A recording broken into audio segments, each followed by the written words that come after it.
Hello and welcome back to another episode of Boys Gone Wild. I think it's going to be the last one for a little bit.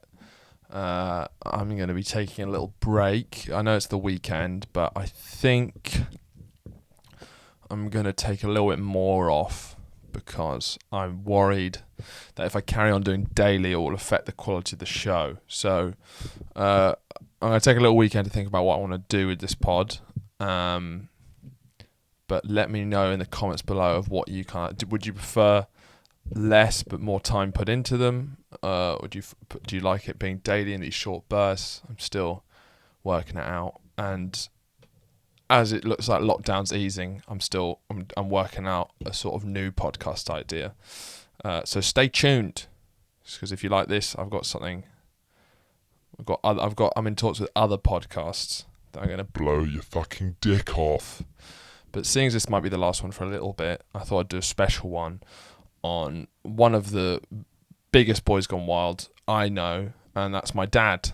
My dad's actually the wildest boy of any dads I know. And I really think it's a testament to me that I'm less of a dick than I am. Like, some people think I'm a bit of a kind of arrogant prick, but if they only knew how I'd been raised, it's an absolute miracle I'm this well adjusted, you know? I mean, for starters, I'm called Horatio. Haven't even talked about that. I'm 20 episodes in, and I haven't mentioned the fact that my name's fucking Horatio. Yeah? My dad, his name is John. Yeah? His dad's also called John. So, and it says a lot about my dad, the fact that I'm called Horatio. Basically, my dad's done fairly well for himself in his life as a businessman, if you will. He's very think big, work smart, you know. He's very like that. But he's actually a guy called John who's from Greenwich. And my granddad sold lettuce in Covent Garden Market.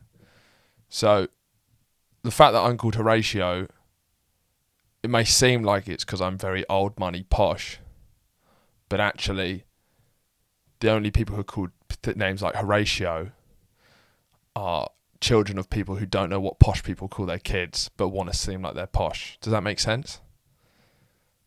Because no posh kid's called Horatio. They're actually called like Hugo or Milo or something like that. They're more subtle. They've got more taste, you know? My dad calling me Horatio is like a footballer buying a big gold watch and a Ferrari, you know? It's like being Scottish and calling your son Haggis. You know, technically it is Scottish, but no Scottish person would ever call it like Haggis McTurton, you know? My dad's called John, my mum's called Lindsay, my name's Horatio, and my sister's name is Lucia. Yeah? And we're the first generation of people in our family who can be called names like that and not be beaten up constantly throughout our lives. But my dad, he's a bit of a maniac. He's like a cross between Ricky Gervais and Russell Brand. Both of those comedians really remind me of my dad. He's just, because part of him is like Ricky Gervais in the sense that he's this sort of no nonsense, very like logic based. Aggressive humour, very openly arrogant, very loud, has a very loud laugh. But then he's recently, over the last 10 years, has had this sort of pseudo spiritual enlightenment, which is why he now lives where he currently is. The reason why you haven't seen any mention of him being in my life currently, he now lives in Bali. Okay? My dad lives in Indonesia. He's lived there for the last 3 years because he went over there to set up basically a yoga cult called Strength and Surrender, with the mission statement raising global consciousness, because my dad's had this sort of spiritual crisis for the last kind of 10 years, and he really likes entertaining the idea that he's on a sort of journey of spiritual enlightenment, which is why he does yoga 6 times a week, But it just doesn't work with his personality, because he's still like fucking John. He still loves West Ham, but then occasionally he'll talk about fucking chakras. It just doesn't. The two people don't quite fit.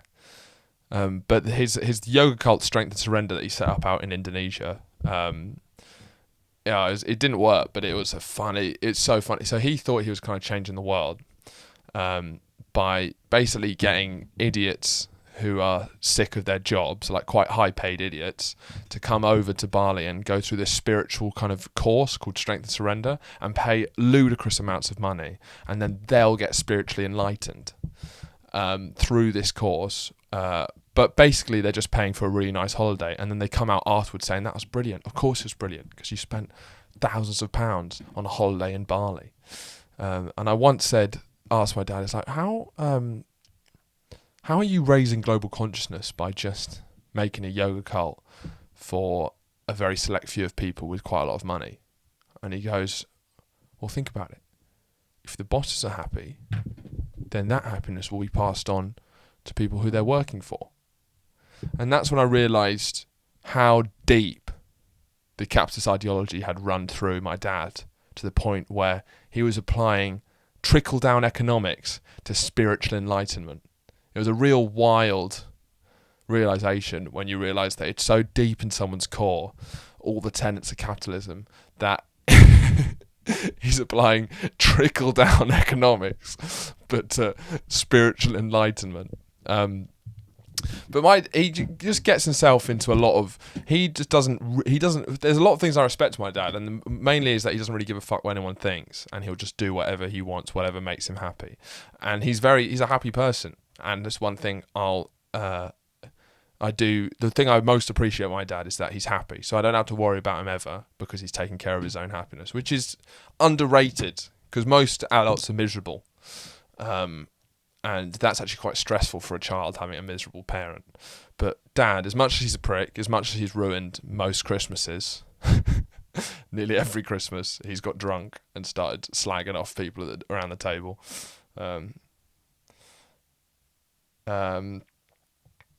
At least he's happy, you know?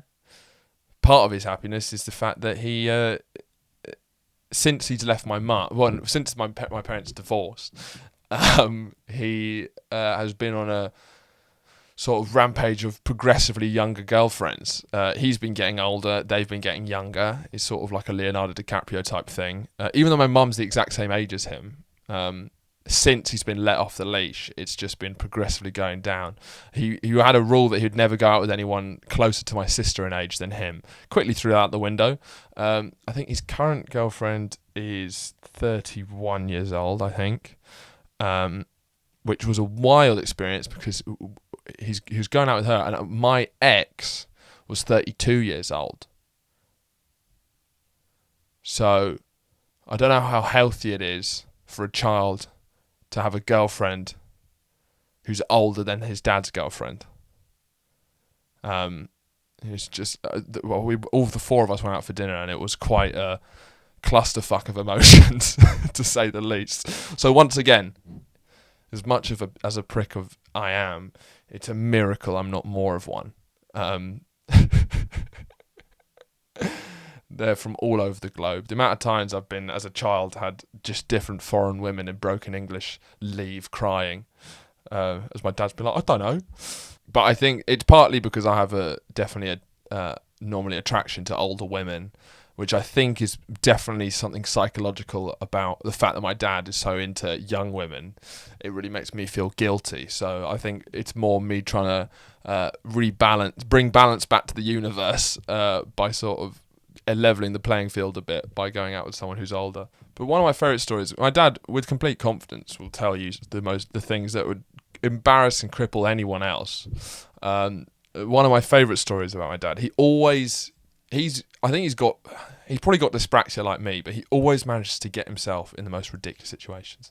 One of my favourites was he was in Dubai, because he works in the travel industry, and there was a big conference there, and on the last night of the conference, everyone got really pissed, and he was staying in a room with one of his colleagues They were staying in separate beds. And he was super drunk, and he sleeps naked, which has caused so many problems. He sleeps naked, and he woke up in the middle of the night desperate for a piss.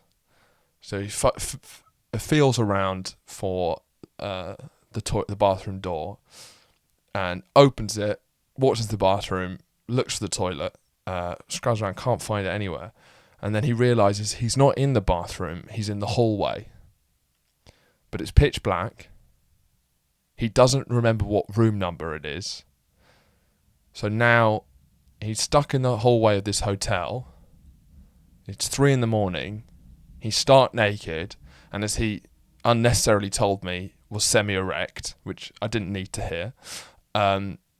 So he's now in a real struggle, because if he knocks on the wrong door, then that's quite a dangerous situation to be in. Imagine being woken up at 3 a.m. by a naked man with a semi-erect penis. Could have even been one of his colleagues. But he still needed a piss. And my dad's a solutions guy. He's not a problems guy. So...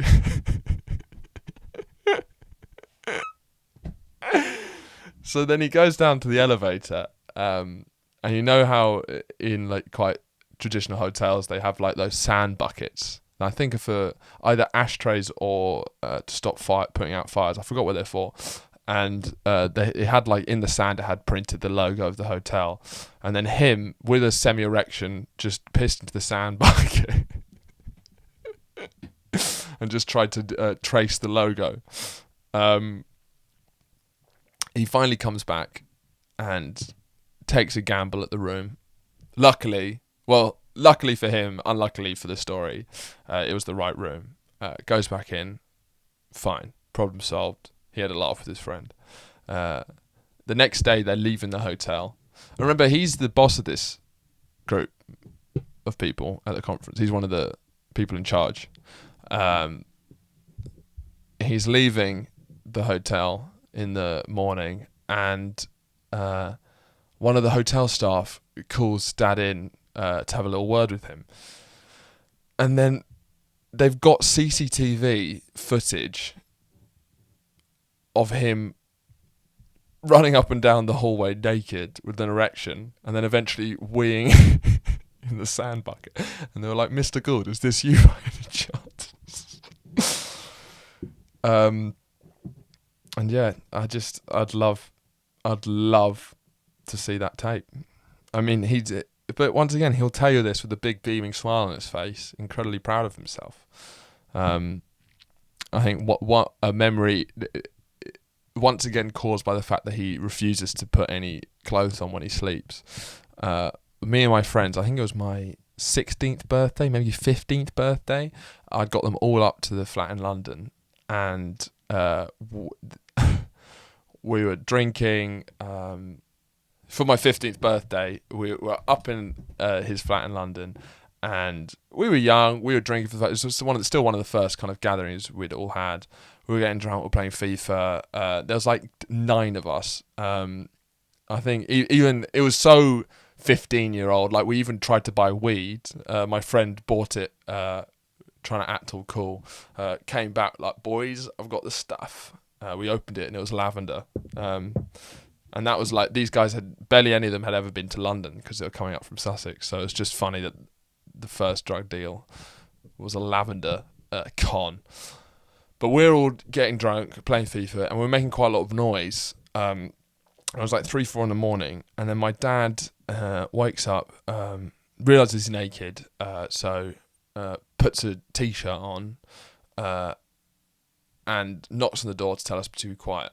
But as is often my dad's logic, he thinks, yeah, okay, I don't want to embarrass my son, so I'm going to stick a t-shirt on, but I'm not going to put anything on the bottoms. So when he poked his head round the door to say be quiet, that wasn't the only thing that poked round the door. His dick was also round the door. And I don't think I ever really lived that down, because about 3 seconds after he'd shut the door, we'd said, yeah, sure. One of my friends goes, "I think I just saw Horatio's dad's dick, and it was over. You know, in assembly, people would be like asking questions like, so what is it? And people would shout out, Horatio's dad's dick. Like, I never really lived it down. But, you know, he is still, he's himself. He's never been anyone but himself. And it's an interesting challenge trying to navigate who you are when you've had such unconventional parenting, including his drug chat. He once sat me and my sister down to talk about drugs. I'm sure we've all had these sort of conversations, but his chat was, right, try everything, don't do heroin and meth, not worth it. That was his advice. He says, do everything but heroin and meth. Those will fuck you up. The rest is fair game. I was 12 years old, you know? But weirdly, I think I have a pretty healthy relationship with drugs. So maybe it could have gone one of two ways. But I haven't done heroin or meth. And so maybe he's a good parent when it comes to drugs. Another one of my favourite stories that really sums up my dad is he's been on this quest of spiritual alignment for a while now, and he keeps trying to take it to the next level. So he keeps doing more complex yoga moves. He keeps coming back with new ideas, all this kind of vague Western spirituality, very namaste pea, chia seeds and pokeballs, very Bali Western spirituality. But then he really wanted to test himself once.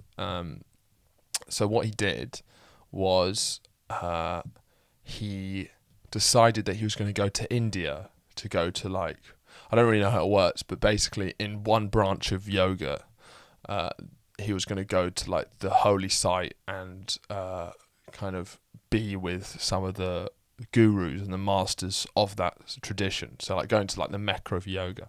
But part of it was that you had to do 20 days of pure silence. So my dad said, like, I'm ready for it. I'm going to do it. I'm going to test myself. I'm going to go to the next level. And what I like about him is that he will try these things. But what I also like about him is that if he's not enjoying anything for a second, he will give up on it. So so he went there. He got an Instagram post, and I think he lasted about half a day, and then got too bored and was like, "Nah, I'm leaving. Not that spiritual yet. Not that spiritual." Yeah, that's sort of. I could do another episode of my dad. There's so many mad shit. I probably will do another episode. But that's the end of this episode.